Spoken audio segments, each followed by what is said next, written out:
Hi, I'm sitting in Michael's and I just want to tell you to literally test your markers at the store before you buy them. So I've purchased this Tombow marker 098 before, and that's the color that I got. And I was like, this color looks absolutely nothing like the cap. And then I just saw it again, so I decided to try it. And it's dark. It's beautiful. It looks so much more like the cap. And I was like, I wonder if I got a fluke or an accident or something was weird in them.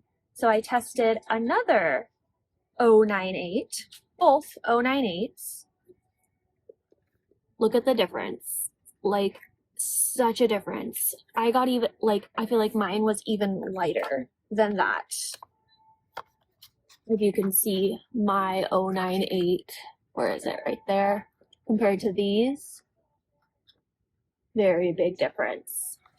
So take your sketchbook so you don't buy the same markers over and over again. So take your sketchbook with you to Michael's and be sure to test out your colors before you buy them, because you just never know. Something is awry, but I think I'm going to buy the right 098. Maybe something happened with this batch, but this one's so much darker. Also, they're having a buy 3, get 2 free. So who can pass that up? I feel like they usually have that, but. And I'm not saying this or sharing all of this to like rag on Tombow, because I obviously love using them. If you have followed my channel, you know how many videos I've used my Tombow markers in. But I'm more so saying this because you may, think that you found the most beautiful, perfect avocado color, especially if you're shopping online, because if you look at what like the color swatch on the Tombow website is and what the color of the cap is compared to what the color on the piece of paper is on marker paper, they are not the same. There is a huge variance. And there will always be a variance because markers and their color depends on what kind of paper you're using, like watercolor paper, sketchbook paper, marker paper. Like there will always be a color variance, and that's okay. I think when there's such a variance, like in between this same marker, com completely two different hues, values, everything. Yeah, I just don't want you to be bummed because these markers aren't cheap. They're almost $4 per marker, and I feel like that's just too high a cost to like be bummed out about the color that you got. Um, but yeah, with that being said, if you are looking to create some fun marker art, I actually have a bunch of videos using these markers, and I created a little playlist for you. You can check that out here. Or if you are looking to learn how to draw with these markers, I just released a how to draw plants video where I walk you through how to draw, I think like 7 houseplants, like the leaf of them.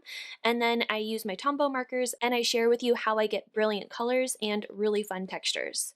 But if you're not looking to draw and you're like, I just want to play, I have a really fun video where I walk you through how to playfully create these different patterns, and people seem to really like that video. I really liked making it. So whatever is your taste, I love these markers. I will continue to use them. I'm just saying, make sure that you test them at the store. Like I've literally stopped buying art supplies on Amazon and online because it's just, you never know what you're gonna get. So I'm so grateful that like art stores still exist, and I don't have a Blick near me. All I have is a Michael's. So I'm just really grateful that Michael's still exists and I have the opportunity to go and test out my markers and see what kind of colors I'm getting, and like flip through, other things like coloring books and feel the paper. So support the only art store that you have near you. If you have a small one, definitely support your local small business because times are hard, man. All right, that's all I have to say. Thank you for listening to this public service announcement. I hope it saves you some money, and I hope it encourages you to make some art today. All right, bye.